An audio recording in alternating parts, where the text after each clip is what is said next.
to our panel discussion on the state of teaching and learning in the Philippines.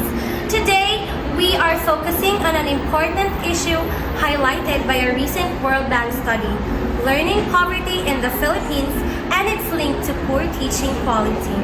Our discussion today will explore the causes of this issue and possible solutions to improve the quality of education in our country. I am Jane, your moderator for today. Let me introduce our esteemed panelists. First, we have Ms. Dana, an expert in education policy who has done extensive research on teaching practices. Next, we have Ms. Erica, a dedicated public school teacher who works directly with students every day. Lastly, we have Mr. Joseph, a parent and community leader who represents the concerns of families across the country. Now, let's dive into our discussion. Ms. Dana, could you please start by explaining what the World Bank study says about learning poverty in the Philippines and how it relates to our teaching quality? Thank you, Jane. The World Bank study defines learning poverty is the inability of a child to read and understand a simple story by the age of 10. In the Philippines, this issue affects a significant number of children. The study identifies poor teaching quality as a major contributor to this problem. Many teachers in the country lack adequate training and resources, which hampers their ability to teach effectively and consequently affects the learning outcomes of students. Thank you for that explanation, Ms. Dana. It's alarming to hear about the extent of learning poverty in our country. Now, how about you, Ms. Erica? As a teacher, what are some of the challenges you face in the classroom that could be contributing to this issue? Thank you, Jane. There are several challenges that we face as teachers. One of the biggest issues is the large class sizes, which make it very difficult to provide individualized instruction to each student. And additionally, there is a severe lack of teaching materials and resources, which forces teachers to be extremely creative and often use their own money to provide for the classroom. And moreover, there are not enough professional development opportunities for teachers for improvement of their skills, which is crucial for enhanced teaching quality. Indeed, those are significant challenges, Ms. Erica. Thank you for sharing your experience. Now, how about you, Mr. Joseph? From a parent and community leader's perspective, how does poor teaching quality affect students and their families? Thank you, Jane. Poor teaching quality has a profound impact on students and their families. When children don't receive good education, they may struggle academically and later in life, limiting their opportunities for success. This situation also places a financial burden on families who may need to pay for additional tutoring or educational support, which can be especially challenging for low-income families. Thank you, Mr. Joseph. Now, it is clear that poor teaching quality has far-reaching effects.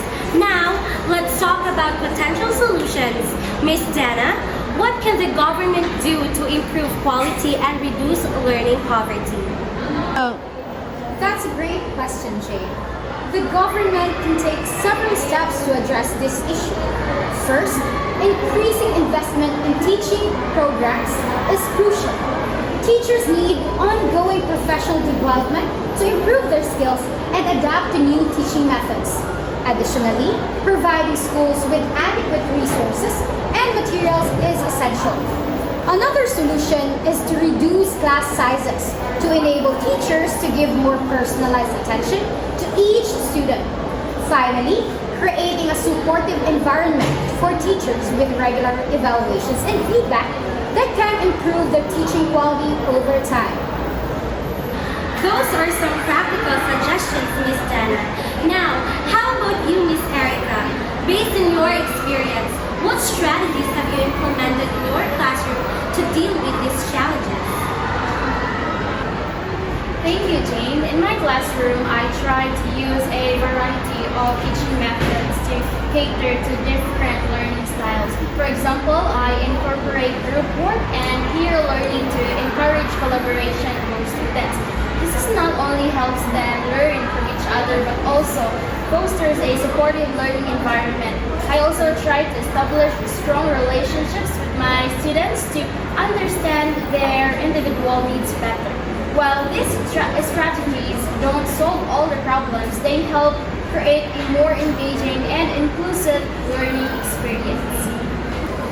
Thank you for those insights, Miss Erica. Now it's great to hear how you're making a difference despite the challenges. Okay, so how about you, Mr. Joseph? How can parents and communities play a role in improving education quality? That's a very important point, Jane. Parents and communities can significantly impact education quality by staying engaged with their children's education, attending school meetings, and communicating regularly with teachers.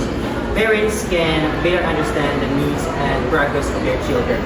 Communities can advocate for better school resources and support teachers through various initiatives, such as fundraising for supplies or volunteering in classroom. At home, parents can create a conducive learning environment and encourage a love for learning. Thank you, Mr. Joseph, for highlighting the role of parents and communities. Now, I'd like to open the floor to our participants. If you have any questions for our panelists, please raise your hand. I have a question for Dana. So, what specific measures that the government should prioritize to improve the teaching quality? Great question, Ms. Mikey. The government should prioritize the professional development of teachers by funding more training and workshops that focus on modern teaching strategies and classroom management skills. Additionally, they should implement policies that provide schools with adequate resources and support to reduce class sizes, which would enable more effective teaching. Continuous assessment and feedback for teachers, along with providing incentives for high performance, can also encourage improvement in teaching quality. Thank you, Miss Dana and Miss Mikey, for that question. Now, does anyone here else have a question? So this question is for Erica. You've mentioned that there are several challenges in the classroom. So, despite these challenges, how do you keep your students motivated? That's a good question, Ms. Mila. Staying motivated can be challenging, but I find motivation in the progress and growth of my students. Celebrating small victories and progress, no matter how minor, helps keep both me and my students encouraged. I also create a classroom environment where students feel safe to express themselves and make mistakes. This helps build a positive and supportive community of learners who are eager to participate and improve. Thank you, Miss Erica. Indeed, those are wonderful strategies. Now, can I have another question? Joseph, since you mentioned community involvement, can you provide examples of how communities can actively support local schools? Absolutely, Ms. Ichin. Communities can support schools by organizing volunteer programs where parents and community members assist in classrooms or help with administrative tasks. Another example is forming committees that focus on fundraising for additional resources, such as books and supplies. Communities can also work with a local business to sponsor educational events or provide materials. Thank you for that, Mr. Joseph. And Anna Marie, I see that you have a question in your hand. Please go ahead. Thank you, Jay. So my question is for Dan. Considering the study's findings, how can policymakers ensure that the changes they implement are effective in reducing learning poverty and not just temporary fixes? Great question, Anna Marie. To ensure that policy changes are effective and sustainable, Policymakers need to adapt a holistic approach. This means not only focusing on immediate changes such as providing resources or training. Thank you, Ms. Dana, for that comprehensive answer. And thank you, Ms. Anna Marie, for the thoughtful question. Now we have time for our one last question. Ms. Kay, please go ahead. Thank you for that, Jane. So my question is for Erica. What are some innovative teaching methods that have been working for other countries that could be applied to the Philippine context for the teaching method to be more effective and reduce learning poverty? Great question, Ms. Kay. One of the successful methods from other countries is the use of technology to create more interactive and engaging lessons. For example, using educational apps and online resources can provide personalized learning experiences for students, catering to their individual needs. Thank you, Ms. Erica and Ms. Kay, for that excellent question. This brings us to an end of our Q&A session. Now I'd like to thank you all for our panelists and to our participants for their insightful contributions today. It's clear that addressing learning poverty and improving equality in the Philippines requires a collective effort from all stakeholders, teachers, parents, and communities and the government.